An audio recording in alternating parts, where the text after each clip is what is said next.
The Air Penny 1, created for Penny Hardaway, designed by Eric Avar in 1995, was an iconic shoe, shut down the world, shut down sneaker culture, was so fly on feet with jeans, still functional on a basketball court. Let's get into it. Penny Hardaway was drafted 3rd overall in the 1993 NBA draft by the Golden State Warriors and was later traded to the Orlando Magic for Chris Webber in the same day as the draft. I'm a Warriors fan, and I wouldn't have mind getting Penny, even though I love getting Chris Webber in the few years that we did have him.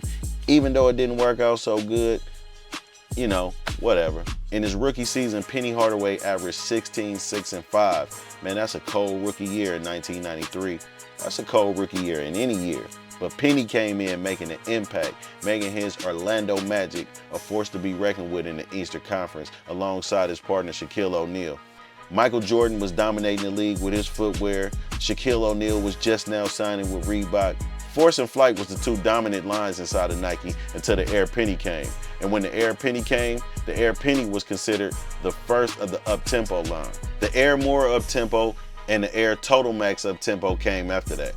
Eric Avar joined the Nike team in 1991, helping design an iconic pair of kicks, the Nike Air Flight Huarache, which was seen wore by the Fab Five and many other players in the NBA, like Scottie Pippen and more. Eventually, Eric would lead his own team, creating the Nike Air Zoom Flights, which we all know today as the Jason Kidd, but was never really a signature shoe for Jason Kidd. And later on, he even created models like the Foamposite. Now, before getting his own signature shoe, Penny would be seen rocking the Air Jordan 9, the Air Force 93, and the Air Flight 1. Penny also rocked the Nike Air Up, which was one of my favorite shoes in the Orlando colorway. Now, I could be mistaken, but I think that they sold the PE edition.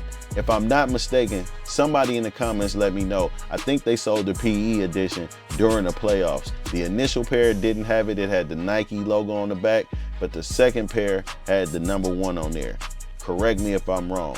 But shout out to Copeland's for back in the day, they had the deal on them shoes, man. Shout out to my boy Freaky too, we went and got those things. And a little known fact is, Penny Hardaway's first Nike commercial was for the Nike Air Up, where he starred alongside of the Iceman, George Gervin. The Air Penny 1 in 1995 would be Eric Avar's and Penny Hardaway's first signature shoe. Everybody knows Nike has genius marketing, and that didn't change when it came to the Air Penny 1. Nike came with a concept called Lil Penny, this very small doll with a very big voice. And you can print that on the front page. Anthony Hardaway, best player in basketball, guarantees championship. This very big voice was the voice none other than the legendary comedian Chris Rock.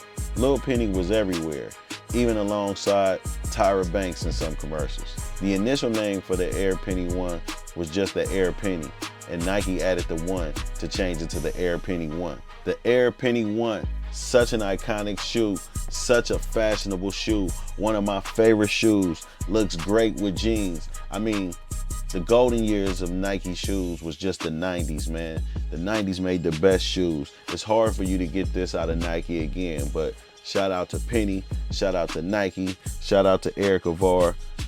This is a legendary piece of history, the Nike Air Penny 1. I'm Lord Rad for Sneaker Lord.